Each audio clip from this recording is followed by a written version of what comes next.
আজকে আমরা কক্সবাজার থেকে ঢাকায় চলে যাব। আমাদের ফ্লাইট রাত ৮টায় এবং হোটেল থেকে চেক আউট করতে হয়েছে ১১টা বাজে।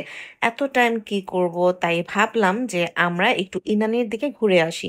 যদিও এবার পুরোটা টাইম কলাতলিতেই ছিলাম এবং এত বৃষ্টির কারণে কলাতলি ঘুরতে পারিনি, সো ইনানি যাওয়ার কথা একদম মাথায় ছিল না। বাট আল্লাহর ইচ্ছা ছিল যে গতকালকে দুপুরের পর থেকে তেমন আর কোনো বৃষ্টি হয়নি এবং আজকে তো ওয়েদার খুবই সুন্দর। তো আমরা চলে গেলাম মেরিন ড্রাইভের দিকে। এত সুন্দর লাগছিল দেখুন, একদম সাগরটা রাস্তার কিনার পর্যন্ত চলে এসেছে এবং ঢেউগুলো দেখুন কি সুন্দর, মাশাল্লাহ। পথিমধ্যে আমাদের চোখে এই জায়গাটা পড়লো যেখানে এরকম দোলনা ঝোলানো ছিল অনেকগুলো। তো আমরা তো মানুষ ৬ জন, বাট ৫টা দোলনা নিয়ে নিলাম কারণ আরেকজন তো ওই যে এক্সট্রা ফ্রি শাওনের কোলে বসে আছে। সে ফার্স্টে খুবই ভয় পাচ্ছিল, বাট তারপরে এত মজা পেয়েছে। আর আমিও একটা দোলনায় শুয়ে পড়লাম। দোলনার উপর থেকে কিন্তু ভিউটা খুবই ভালো লাগছিল। আর যে বাচ্চাগুলো এগুলো পরিচালনা করছিল ওরা একটু পরপর আমাদের দুলিয়ে দিয়ে যাচ্ছিল।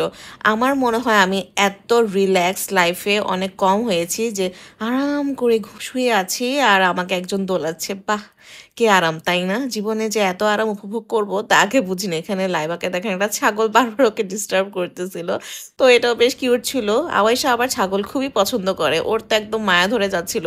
ও বারবার শুধু নিচে নেমে ছাগলটার সাথে খেলতে চাচ্ছিল।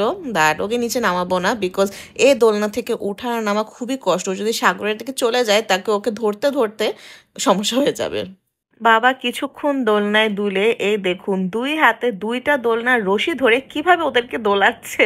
আমার খুবই হাসি পাচ্ছিল এবং ওরাও খুব মজা পাচ্ছিল। এখন আরেকটা কথা শেয়ার আসলে না করলেই না, যে বাচ্চাগুলো এগুলো পরিচালনা করছিল ওরা এত প্রফেশনাল ছবি তোলার ক্ষেত্রে।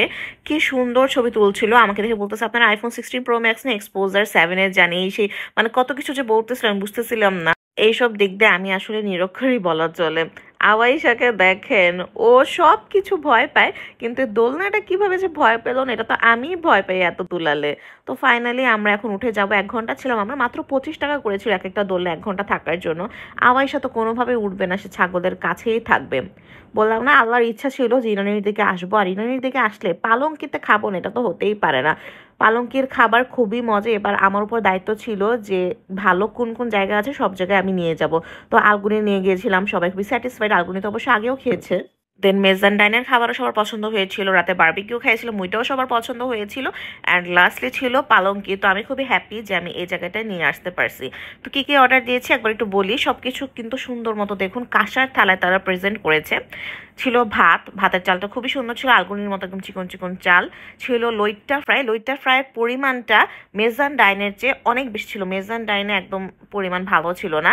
3টা লইট্টা ফ্রাই নিয়েছিলাম, 3টা রূপচাঁদা ফ্রাই নিয়েছিলাম। ওদের একটা স্পেশাল আইটেম আছে, সেটা হচ্ছে ভেটকি মাছের পাতুরি, যেটা সরিষা দিয়ে করা। এটা নিয়েছিলাম। এটা আমি মনে হয় গতবার খেয়েছিলাম, আমার ঠিক মনে নেই, কিন্তু এটা ওদের খুবই ফেমাস আইটেম। তো এবার তো এটা নেয়ারই দরকার ছিল। এটা সবার কেমন লাগবে জানি না, এর জন্য 2টাই নিয়েছিলাম, বাট সবাই খুবই পছন্দ করেছে।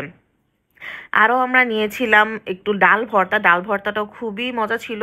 তারপর ওদের আরেকটা স্পেশাল আইটেম আছে ঘিয়ে বাগার দেওয়া মসুরের ডাল, সেটাও নিয়েছিলাম। আর লাস্টলি এই কক্সবাজারের সবচেয়ে মজার আইটেম ছিল এই রাবড়ি জিলাপিটা, রাবড়ি জলেবিটা। এইটা এত মজা, একটু সল্টেড ক্যারামেলাইজ ছিল, খুবই মজা ছিল।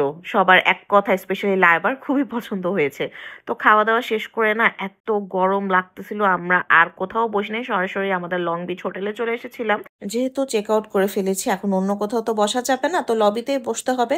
বাট লবিতেও না এত গরম লাগতেছিল। আমরা ওইখানে ক্যাফে 14 নামে একটা ছোট ক্যাফে আছে, ওইখানে বসেছিলাম। আর ক্যাফেতে তো শুধু শুধু বসে থাকা যায় না, আমরা অ্যাটলিস্ট পারি না। তো লাইভ একটা আইসক্রিম নিয়েছিল আর আবার একটা আইসক্রিম নিয়েছিল। আইসক্রিমটা অবশ্য খুব সুন্দর করে বানিয়ে দিয়েছিল। বৃষ্টি এনজয় করতে করতে আমরা একটু আইসক্রিম খাচ্ছিলাম। দেন চলে গেলাম এয়ারপোর্টে এবং ওইখানে উঠে আমরা ইউসিবির ভিআইপি লাউঞ্জে গিয়েছিলাম। বাট আজকে বাংলাদেশ ব্যাংকের গভর্নর আসবেন, তাই ফুল রিজার্ভ ছিল, সবাইকে দাঁড়িয়ে খেতে হচ্ছিল, যেটা আমার কাছে একদমই ভালো লাগেনি। তো একটু খাওয়া দাওয়া করে নিচে চলে আসলাম। বাট আমাদের ফ্লাইট ডিলেই, যেখানে 8টা বাজে ফ্লাইট ছাড়ার কথা ছিল সেটা ছেড়েছে 10টা 20-এ। শেষে 1 ঘন্টা ডিলের পরে আমরা এখন ফ্লাইটে উঠবো, যাতে সুস্থভাবে একদম সেফলি পৌঁছাতে পারে এটাই দোয়া করতেছি। বিকজ সবাই জানি যে ওয়েদারের অবস্থা কি, পাশাপাশি ঢাকায় নাকি অবস্থা আরও খারাপ, আর এয়ারপোর্টের অবস্থা নাকি ঢাকায় আরও খারাপ। কোমর পর্যন্ত ইনশাল্লাহ হোপফুলি সব কিছু সুন্দর মতো শেষ হবে, বাকিটা আল্লাহ ভরসা। আমাদের এবারের ফ্লাইট ছিল নভোএয়ারে। বাইরে থেকে দেখতে মনে হচ্ছিল কি যে বাজে অবস্থা হবে প্লেনের। বাট ভেতরে আসলে খুবই নিট অ্যান্ড ক্লিন ছিল। একদম নতুন চকচক করতেছিল সবকিছু। তো ভালোই লাগতেছিল। আর তারা খাবার হিসেবে কি, কি দিয়েছিল একটু দেখি। এখানে ছিল একটা স্যান্ডউইচ, তারপর টেস্টি ট্রিটের কেক। কেকটা খুবই মজা ছিল আর স্যান্ডউইচটা অনেক ড্রাই ছিল। জাস্ট এক পিস চিজ ছিল ভেতরে। আর ছিল একটা ফ্রেশ-ইন। এটা খাওয়ার পরে যাদের নাক বন্ধ, তাদের নাক একদম খুলে যাবে। এটা মনে হচ্ছিল যেন সরাসরি ভিক্স খাচ্ছি। আর টার্বুলেন্স আমরা যতটা ভেবেছিলাম আসলে অতটা ছিল না। বাট জানলা থেকে আপনারা দেখতে পাচ্ছেন মেঘ কত ছিল। আর অনেস্টলি স্পিকিং আমরা যখন বাংলাদেশ বিমানে করে কক্সবাজার পৌঁছাই, আই থিঙ্ক পাইলট খুব বেশি এক্সপার্ট ছিল না। বাট এখন যিনি নভোএয়ারে ছিলেন তিনি কিন্তু বেশ এক্সপার্ট ছিলেন। বিকজ বাংলাদেশ বিমানের টেক অফ এবং ল্যান্ডিং দুইটাই খুবই রাফ ছিল এবং নভোএয়ারের খুবই ভালো ছিল, খুবই ভালো ছিল। মানে বুঝিই নাই কখন উঠলাম আর কখন নেমে গেলাম। প্লাস এক্সপেকটেশন তো আরো অনেক খারাপ ছিল, এজন্য মেবি বেশি ভালো লাগছে। তো ফাইনালি আজকে সেই সকালবেলা থেকে এখন পর্যন্ত আমরা বসেই আছি, সারা শরীর হাত পা ব্যথা করতেছে। ঢাকায় পৌঁছেছি, গাড়ির জন্য অপেক্ষা করতেছি। আর গাড়িতে উঠে গেলাম, দেখুন কি পরিমাণ এয়ারপোর্টে পানি। আর এখন রাস্তা থেকে সামনে একটু আম কিনে নিচ্ছিল, রাতে আমরা আম দুধ ভাত খেয়ে পার করে ফেলবো। আর আজকে আমার ভিডিওটা এখানেই শেষ। সবার কেমন লাগলো জানাবেন। Thank you for watching. আল্লাহ হাফেজ।